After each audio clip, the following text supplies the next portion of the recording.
Ayer veíamos que Hércules mató al león de Nemea y consiguió arrancarle la piel. Hizo un poco de trampilla, es verdad, pero lo consiguió.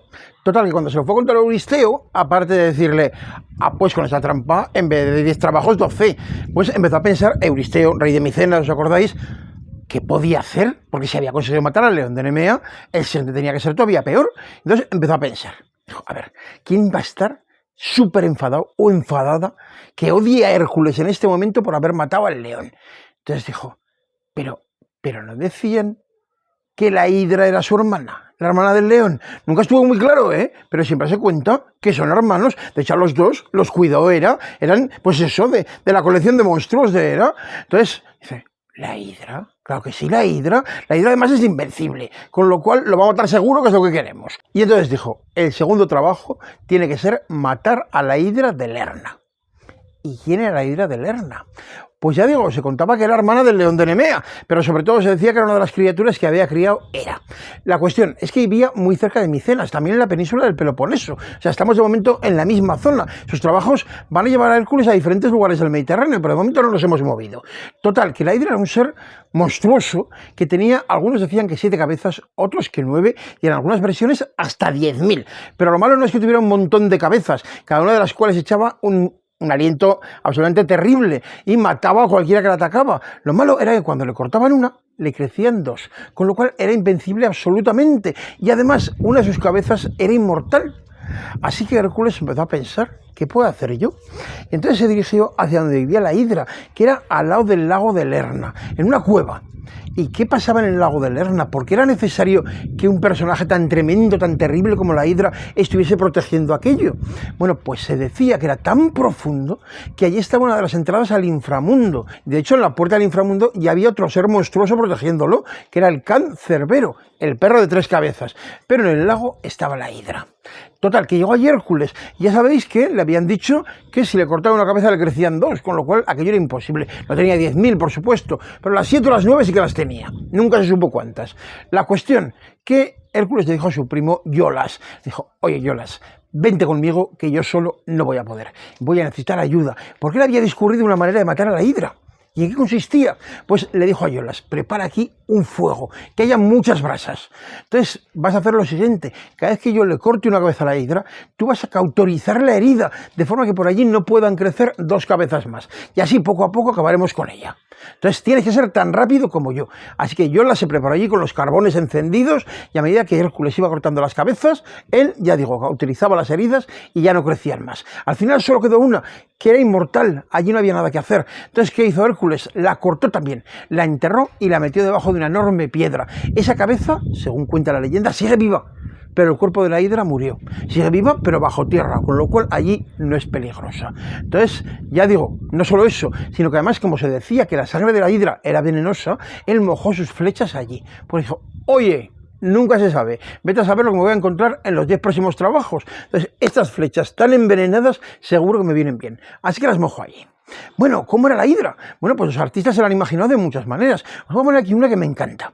Esto lo hizo un pintor florentino del Renacimiento. Él nació en 1433, o sea, cuando estaba estallando el Renacimiento en Florencia, después de esa década prodigiosa de los años 20, cuando tanto Brunelleschi con la cúpula de la catedral, Donatello con sus esculturas, Masaccio con esas pinturas extraordinarias de la Capilla del Carmine, habían revolucionado el mundo del arte por completo. Bueno, pues muy poco después nace este Antonio del Pollaiuolo. Entonces, ¿qué ocurre? Bueno, pues que entre sus muchas obras va a hacer unos trabajos de Hércules para los Medici. Conservamos 2 en este momento. Uno es este Hércules fantástico matando a la hidra. ¿Veis que lleva puesta la piel del león de Nemea, ¿no? ¿Veis que delante de él está ese monstruo? Y él va a ir cortándole las cabezas una por una mientras su primo Iolas le ayuda. Este cuadrito de Pollaiuolo es una cosa así, mide 17 por 12, o sea, es minúsculo, pero absolutamente maravilloso. Pero tenemos un Hércules matando a la hidra mucho más cerca, hay muchos, pero tenemos uno en Zaragoza. ¿Sabéis dónde? Pues en el Patio de la Infanta, porque os acordáis que os decían que cada capítulo iríamos hablando de lugares en los que están representados los trabajos de Hércules. Bueno, pues uno de ellos es el Patio de la Infanta. ¿Y sabéis por qué? Bueno, el propietario era un personaje de mediados del siglo XVI, se llama Gabriel Zaporta. Era un millonario de Zaragoza, podríamos decir. Era un comerciante que ganó mucho dinero, mucho, que tenía pocos escrúpulos por otra parte, pero que con ese dinero pudo llegar incluso a prestarle dinero a Carlos V, al emperador, porque Carlos V sería muy emperador, pero problemas de dinero tuvo toda la vida. Entonces, Gabriel Zaporta le hizo un préstamo importante. Entonces, cuando llegó el momento de devolverlo, pues Carlos V pensó, a ver, a mí me viene fatal devolverle el dinero a este hombre. Y total, si el dinero, si es que le sobra, si es que no le hace falta, pero en cambio hay algo que yo le puedo dar que él no tiene y se muere por tenerlo. ¿Qué es qué? El triunfo social. Porque Gabriel Zaporta era judío converso. Entonces, ¿qué hizo Carlos V?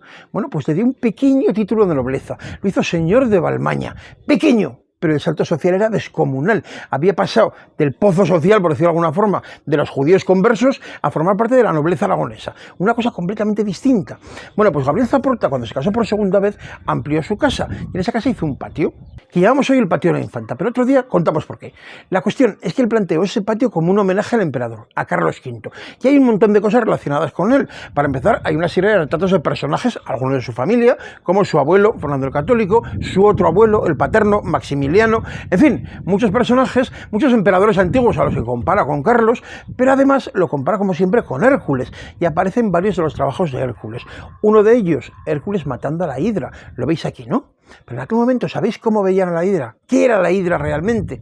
Bueno, pues en esa época de Carlos V, la hidra era el protestantismo, porque era algo que estaba creciendo a toda velocidad, y por mucho que le cortasen las cabezas, crecían más. Cortabas una y salían dos, como en el caso de la hidra. Entonces, claro, Carlos lucha contra el protestantismo, lucha contra sus súbditos protestantes, por las armas, pero también consigue que el Papa convoque un concilio, por fin, 20 años después de pedírselo, pero lo consigue, el concilio de Trento. Luego va a ser él y sobre todo su hijo Felipe, van a ser los verdaderos abanderados de la Europa que sigue el concilio. Quiero decir que él lucha contra la hidra del protestantismo, lo hace continuamente, con lo cual esa comparación con Hércules tiene todo el sentido del mundo. ¿Vale? Veremos más, pero hay un detalle curioso más en este relieve del patio de la Infanta, y es que os acordáis que os decía que Lerna está en la península del Peloponeso, ¿no? En Grecia. Bueno, pues los artistas que hicieron el patio de la Infanta no debían estar del todo de acuerdo con eso, porque han puesto un detallico que sitúa este trabajo de Hércules en España, y no es que ponga España por ninguna parte, ni cosa parecida, sino que hay un elemento que todo el mundo asociaba con España, que es un pequeño conejo. ¿Lo veis? ¿Sabéis de dónde viene el nombre España? ¿Quién se lo puso? Bueno, pues el nombre viene de los fenicios, y España significaba lugar abundante en conejos. De momento os dejo con esta hidra de ese lugar maravilloso que es el patio de la Infanta de Zaragoza.